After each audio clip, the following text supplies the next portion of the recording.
होंगे। तो पहला जो केस स्टडी उसको देख लेते हैं, उसमें इकोसिस्टम के बारे में बताया गया है।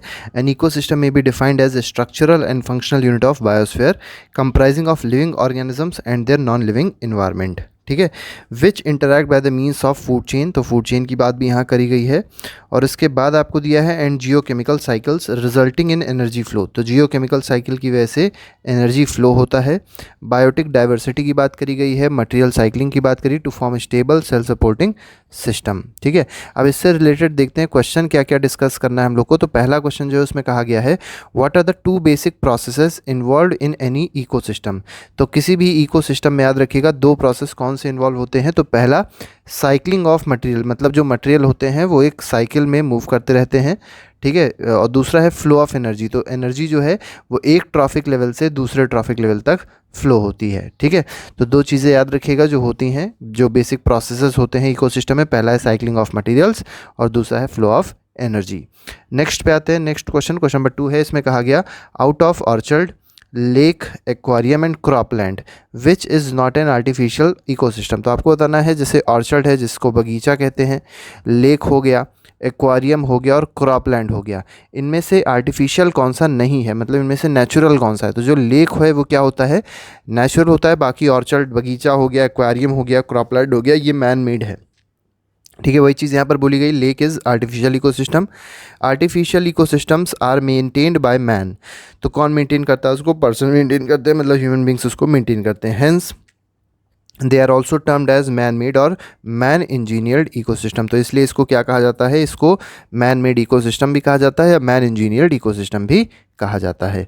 नेक्स्ट में कहा गया in these ecosystem man maintenance disturbs the natural balance by addition of energy and plant manipulations. तो देखिए इसमें क्या होता है कि जितने भी आर्टिफिशियल इकोसिस्टम्स होते हैं उसमें जो पर्सन होता है, जो मैन होता है, वो डिस्टर्ब करता है। क्या डिस्टर्ब करता है, जो बैलेंस होता है नेचर का उसमें कहीं ना कहीं थोड़े बहुत डिस्टर्बेंसेज आते हैं, ठीक है। अपने हिसाब से मैनिपुलेट भी करता है, कुछ प्लानिंग करता है।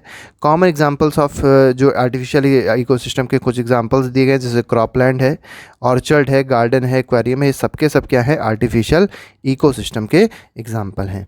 नेक्स्ट पे आते हैं, नेक्स्ट क्वेश्चन को देखेंगे। क्वेश्चन नंबर 3 है, इसमें कहा गया what is the role of fungi and bacteria in any ecosystem.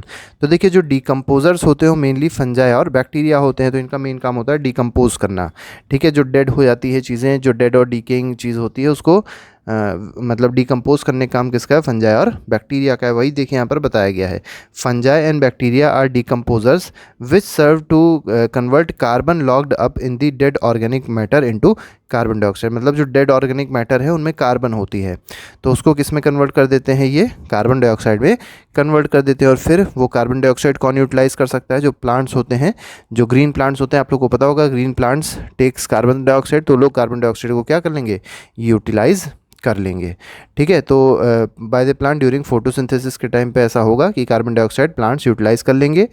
A B D are incorrect since decomposers do not increase the amount of nutrients, energy and carbon dioxide in the ecosystem, they merely allow। देखिए main इनका काम क्या है, ये ABD वाला तो अलग concept हो गया, इसका कोई काम नहीं है। मेन आप लोग को यही समझना है, यहाँ से यहाँ तक समझना है कि जो फंजाई और बैक्टीरिया है इनका काम क्या होता है। तो ये डिकम्पोजर्स की तरह बिहेव करते हैं। और डिकम्पोजर्स क्या करते हैं, जो कार्बन जो मॉलिक्यूल्स होते हैं, कार्बन के जो एटम्स होते हैं किसी भी डेड ऑर्गेनिक मैटर में, उसको एक इसमें कन्वर्ट कर देते हैं, कार्बन डाइऑक्साइड में कन्वर्ट कर देते हैं। और कार्बन डाइऑक्साइड में कन्वर्ट कर देंगे, वो कार्बन डाइऑक्साइड कौन ले लेता है, प्लांट्स टेक इन कर लेते हैं, मतलब प्लांट्स उसको इनहेल कर लेते हैं। इस तरीके से आप इसको समझ सकते हैं। नेक्स्ट पे आते हैं, क्वेश्चन नंबर 4 देखेंगे। 4th में देखिए क्या कहा गया, what would one of the likely result if all the decomposers in a particular ecosystem were wiped out. देखिए अगर सारे के सारे डिकम्पोजर्स ख़त्म कर दिए जाएँ किसी भी इकोसिस्टम से तो क्या होने वाला है। तो सिंपल चीज़ होने वाली है कि जो कार्बन है उसका कन्वर्जन CO2 में नहीं होगा, तो जो कार्बन डाइऑक्साइड की मात्रा है बिल्कुल धीमी हो जाएगी, बिल्कुल कम हो जाएगी और अल्टीमेटली वो बिल्कुल डिक्लाइन हो जाएगी, ख़त्म एक तरीके से हो जाएगी, बहुत ही कम हो जाएगी, ठीक है। तो कार्बन डाइऑक्साइड पे बहुत बड़ा इफेक्ट पड़ेगा। और कार्बन डाइऑक्साइड किसको चाहिए होता है, प्लांट को। और अगर प्लांट नहीं रहेगा तो लाइफ भी धीरे धीरे करके क्या हो जाएगी, ख़त्म हो जाएगी। तो इस तरीके से आपको ये बात समझनी है। नेक्स्ट क्वेश्चन केस स्टडी 2 का क्वेश्चन है। इसमें देखिए क्या बताया गया, the various steps representing organism is a in food chain at which the transfer of food energy take place at trophic level. देखिए यहाँ पे फूड चेन की बात करी गई है। ट्रॉफिक लेवल की बात करी गई है। Trophic levels are mainly occupied by producers and consumers. तो ट्रॉफिक लेवल में दो चीज़ें होती हैं, प्रोड्यूसर होता है और कंज्यूमर होता है। Producer belong to first trophic level. अब प्रोड्यूसर कौन होता है, फर्स्ट ट्रॉफिक लेवल में आता है, और जो कंज्यूमर्स होते हैं इसके बाद के ट्रॉफिक लेवल्स में आते हैं, मतलब सेकंड, थर्ड, फोर्थ ऐसे करके आएंगे। Consumers are heterotrophic organism. जो कंज्यूमर होते हैं वो क्या होते हैं, हेट्रोट्रॉफ होते हैं, ठीक है, मतलब अपना खाना खुद प्रिपेयर नहीं कर सकते हैं, दूसरों पे डिपेंड होते हैं। इसके बाद that are of 3 types, herbivore, carnivore और डिकम्पोजर्स। देखिए 3 तरीके के कंज्यूमर हो सकते हैं। पहला हर्बीवोर होते हैं, हर्बीवोर वो होते हैं जो प्लांट्स या ग्रास ईट करते हैं। कार्निवोर वो होते हैं जो एनिमल्स ईट करते हैं, जो मीट फ्लैश ईट करते हैं। और डिकम्पोजर्स होते हैं जो डिकम्पोज करते हैं चीज़ों को, ठीक है। अब ये यहाँ पे एक सिंप्लीफाइड वर्जन दिया गया है कि आप लोग को डायग्राम टाइप का दे दिया गया है, कुछ ट्रॉफिक लेवल इसमें समझाया गया है। अब आपसे क्वेश्चन में कहा गया what is T6 in this food chain. ये जो T6 है यहाँ पर, ये आपको बताना है फूड चेन में क्या होगा। तो T6 कुछ और नहीं है, T6 क्या है, डिकम्पोज़र है। T6 का काम ये है कि T1, T2, T3, T4, T5 में जितनी भी चीज़ें हैं, जब वो डेड हो जाएंगी, डीके होने लग जाएंगी, तो उसको डिकम्पोज करने का काम कौन करता है, डिकम्पोज करने का काम करेगा T6। तो T6 क्या है, इसमें डिकम्पोज़र की तरह बिहेव कर रहा है, ठीक है।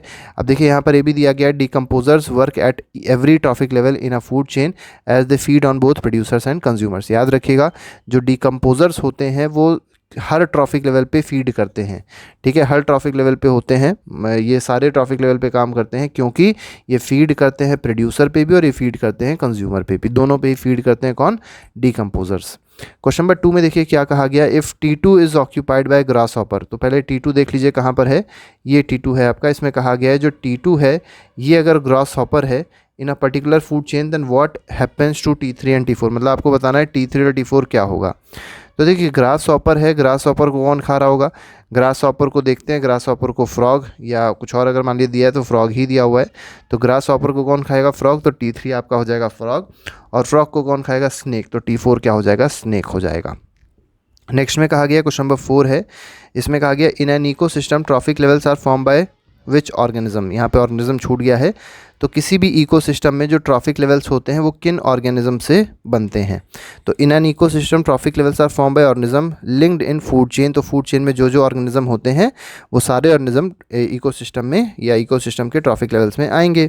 These organisms derive their energy from the same source belong to same trophic level, ठीक है। अब देखिए इसका मतलब क्या है कहने का, इसका मतलब ये कहने का है कि जो organism, the organisms deriving there energy from same source, मतलब वो जैसे मान लीजिए ए है, बी है, सी है और डी है, ये चारों अगर सेम सोर्स से अपनी एनर्जी डिराइव कर रहे हैं, मान लीजिए सोर्स है सन, इनको एनर्जी देने का सोर्स क्या है, सन है, तो ये चारों के चारों जो हैं वो सेम ट्रॉफिक लेवल में आ जाएंगे। तो मतलब वो जो ट्रॉफिक लेवल्स होते हैं वो कौन डिसाइड करता है कि वो एनर्जी कहाँ से ले रहे हैं, वो डिसाइड करता है उनका कौन सा ट्रॉफिक लेवल होगा। तो अगर सेम सोर्स है एनर्जी को ड्राइव करने का, एनर्जी ऑब्टेन करने का, तो वो जो ट्रॉफिक लेवल होगा वो भी क्या हो जाएगा, सेम हो जाएगा। क्वेश्चन नंबर 4 पे आते हैं, इसमें कहा गया is decrease in energy at higher trophic level limits the number of trophic levels in a food chain. देखिए आपको पता होगा फूड चेन जो है बहुत बड़ी नहीं हो सकती है, ठीक है। अब जैसे आप लोग ने पिरामिड देखा होगा, पिरामिड के रूप में ये होती है ऐसे करके। तो सबसे पहले सबसे ज़्यादा एनर्जी होगी जो प्रोड्यूसर्स होते हैं, उसके बाद कंज्यूमर्स आएंगे, तो प्राइमरी कंज्यूमर है सेकेंड ट्रॉफिक लेवल, थर्ड पे सेकेंडरी कंज्यूमर, फिर टर्शियरी कंज्यूमर, और लास्ट में क्या आ जाएगा, एक तरीके से डिकम्पोजर आ जाएगा, ठीक है। अब आप देख सकते हैं धीरे धीरे करके एनर्जी क्या होती है, रिड्यूस होती है। ये एनर्जी रिप्रेजेंट करता है मेनली, ठीक है। अब जैसे जैसे आप ऊपर जाते हो, जैसे जैसे मतलब हायर ट्रॉफिक लेवल्स पे आते हो, तो एनर्जी क्या होती है, रिड्यूस हो जाती है, ठीक है। एनर्जी क्या होती है, रिड्यूस हो जाती है। सिर्फ 10% एनर्जी ऊपर पहुँचती है, याद रखिएगा। अगर यहाँ पर 100 जूल की एनर्जी है तो फर्स्ट मतलब सेकेंड ट्रॉफिक लेवल पे जो एनर्जी पहुँचेगी वो 100 का 10% मतलब 10 जूल पहुँचेगी। इस तरीके से धीरे धीरे करके आप देखेंगे ऊपर जब ये 1 पे पहुँचेगा, मतलब ये जो 5th ट्रॉफिक लेवल पे पहुँचेगा, तो एनर्जी इतनी कम हो जाएगी कि आगे का कोई भी ट्रॉफिक लेवल एग्जिस्ट ही नहीं करेगा। तो वही चीज़ यहाँ पर दी गई थी कि जो इस डिक्रीज़ इन एनर्जी, अब क्योंकि एनर्जी डिक्रीज़ हो रही है हायर ट्रॉफिक लेवल पे, तो ये क्या होता है, लिमिट कर देता है फूड चेन को, मतलब फूड चेन को बहुत बड़ा नहीं रखता, बहुत छोटा ही रखता है। नेक्स्ट पे आते हैं, तो देखिए 4 to 5 स्टेप्स यहाँ पे दिया भी गया है। नेक्स्ट पे आएंगे, नेक्स्ट क्वेश्चन देखें, क्वेश्चन नंबर 5 है, आज का आखिरी सवाल है। इसमें कहा गया Nitesh went to a garden. तो नितेश एक बच्चा है, गार्डन गया। There he saw some sparrows, और उसने वहाँ पर कुछ स्पैरोज देखे, और वो क्या कर रहे थे, वॉर्म्स को ईट कर रहे थे फ्रॉम द ग्रीन ग्रास। तो वॉर्म्स जिन्होंने ग्रीन ग्रास खाई थी उनको वो ईट कर रहे थे कौन, sparrows. After some time suddenly an eagle, और फिर उसके बाद एक ईगल आता है, ठीक है, और ईगल क्या करता है, इस स्पैरो पे अटैक करता है और उसको मार देता है। Which one of these organism belong to trophic level 2 and 3 respectively in the food chain. देखिए अगर पहले फर्स्ट पे देखा जाए तो फर्स्ट पे कौन हो जाएगा, ग्रास हो जाएगा। अब ग्रास को कौन खा रहा था, वॉर्म खा रहा था, तो वॉर्म आपका हो जाएगा सेकंड ट्रॉफिक लेवल पे। अब वॉर्म को कौन खा रहा था, स्पैरो, तो स्पैरो आपका हो जाएगा थर्ड ट्रॉफिक लेवल पे। और फोर्थ पे अगर देखा जाए, फोर्थ पे कौन हो जाएगा, ईगल हो जाएगा। तो इस तरीके से ये आपके सारे के सारे ट्रॉफिक लेवल हो जाएंगे। तो सबसे पहला जो प्राइमरी प्रोड्यूसर, जो मतलब जो प्रोड्यूसर हुआ कौन हुआ, ग्रास है। फिर प्राइमरी कंज्यूमर कौन है, वार्म है, यही आपका पहला लेवल पे है, मतलब सेकंड लेवल पे है। थर्ड लेवल पे स्पैरो है, मतलब ये सेकेंडरी कंज्यूमर है। और टर्शरी कंज्यूमर कौन सा है, ये आपका ईगल है। तो ये चीज़ आप लोग याद रखिएगा। इस तरीके से अगर आपका कोई भी ट्रॉफिक लेवल से रिलेटेड क्वेश्चन आएगा, आप लोग आसानी से उसको कर सकते हैं। तो अभी के लिए फ़िलहाल इतने ही रखते हैं, बाकी के क्वेश्चंस आप लोग को बहुत जल्द ही मिलते रहेंगे, इसीलिए चैनल को सब्सक्राइब, वीडियो को लाइक जरूर कर दें। तो अभी के लिए फ़िलहाल इतना ही। Thank you very much, good bye.